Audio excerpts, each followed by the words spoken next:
টাকা টাকা হলে বাবা মার ভালো ছেলে হওয়া যায়, বউয়ের কাছে ভালো স্বামী হওয়া যায়, আত্মীয় স্বজনের কাছে সম্মান পাওয়া যায়। আর যদি না থাকে, এই দুনিয়াতেই আপনার কোনো দাম নেই।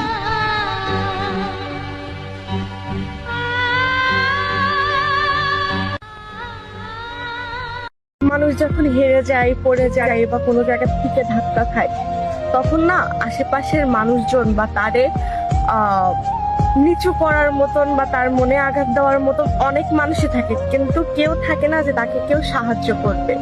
তো যদি আপনি পড়ে যান, তাইলে নিজে উঠতে শিখুন। আপনি টাকা না বা আপনি কাগজের নোট না যে মানুষ আপনাকে রাস্তা থেকে উঠাবে। নিজের চেঞ্জ নিজে করুন, নিজের ইমপ্রুভমেন্ট করুন, নিজের ইমপ্রুভমেন্ট নিজে আনুন।